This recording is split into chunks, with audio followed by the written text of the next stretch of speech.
প্রথম দফা নির্বাচনের পর যুযুধান দুই শিবিরই আত্মবিশ্বাসী।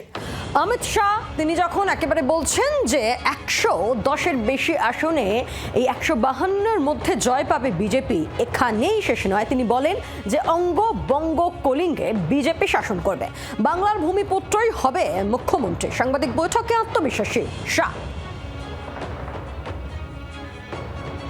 बंगाल की मुख्यमंत्री जी अफवाह फैला रही हैं कि बंगाल में अगर भाजपा का शासन आया तो बाहरी लोग शासन करेंगे। दीदी बंगाल का अगला मुख्यमंत्री बंगाल में ही जन्म लेने वाला, बंगाली मीडियम में पढ़ा लिखा और बंगाली बोलने वाला होगा।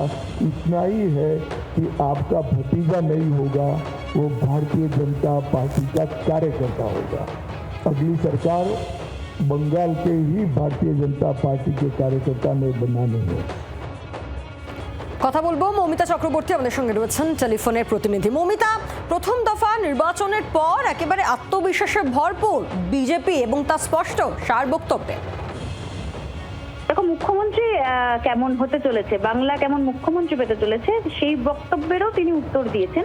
খুব স্বাভাবিকভাবেই অমিত শাহ আজকে যে সাংবাদিকদের সঙ্গে মুখোমুখি হয়ে তিনি যা বলেছেন তাতে প্রথম থেকে তিনি তার সেই কনফিডেন্সই ব্যক্ত করেছেন।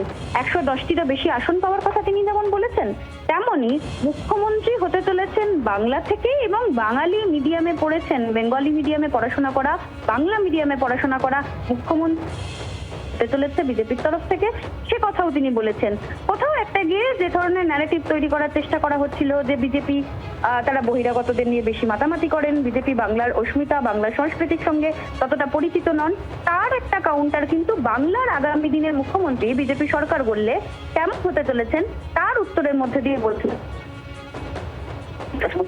হ্যাঁ, ধন্যবাদ মৌমিতা আমাদের সঙ্গে ছিলেন আমাদের প্রতিনিধি। আমরা কথা বলবো তৃণমূলের রাজ্য সহ সভাপতি জয়প্রকাশ মজুমদার আমাদের সঙ্গে রয়েছেন। জয়প্রকাশ বাবু, বিজেপি সরকার এ রাজ্যে আসলে বাংলার ভূমিপুত্রই হবে, বিজেপির দলের তরফে একেবারে বলা হচ্ছে যে মুখ্যমন্ত্রী হবে বাংলার ভূমিপুত্রই, অর্থাৎ বারবার করে যে বহিরাগত তকমা সেটা দেওয়ার চেষ্টা করা হয় তারই একটা কাউন্টার উঠে আসলো আজ। কিভাবে দেখছেন? বলছেনটা কে? বাংলার বাইরের লোক, অমিত শাহকে বলতে হচ্ছে। এখানকার সভাপতি সে তো কোণে পড়ে আছে। এখানকার কোন নেতা আছে সামনে? একজনও যোগ্য নেতা দেখাতে পেরেছেন বাংলার বুকে? বাঙালি কোন যোগ্য নেতা বিজেপি দেখাতে পেরেছে? সেসব কথা থাক। 7 মণ তেলও পুড়বে না, রাধাও নাচবে না, এটা বাংলায় কথাই আছে। এইসব ভেবে লাভ নেই। 4 মে ওই চতুর্থবারের জন্যই মুখ্যমন্ত্রী হবেন মমতা বন্দ্যোপাধ্যায়। আর মনে রাখতে হবে যে এই 4 মে পর্যন্তই এই বিজেপি নেতাদের তর্জন গর্জন চলবে। প্রথম দফার নির্বাচন যা হয়েছে তাতে কিছু না হলেও 110 থেকে 115টা আসন পাবে তৃণমূল কংগ্রেস।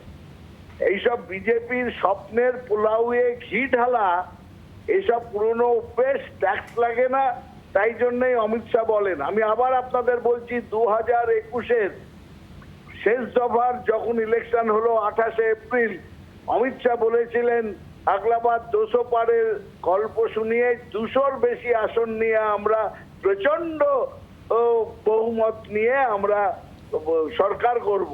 এবারও তাই বলছেন। আর তারপরে হয়েছিল মমতা বন্দ্যোপাধ্যায় 200-র বেশি আসন নিয়ে সরকার গড়েছিলেন। অমিত শাহ চলে গিয়েছিলেন দিল্লি, 2 বছর বাংলার দিকে ফিরেও তাকাননি, আসেননি। এবারও সেই একই গল্প হবে, অমিত শাহ জেনে রাখুন। বাংলার আওয়াজ, বাঙালির আবেগ, জি 24 ঘন্টা।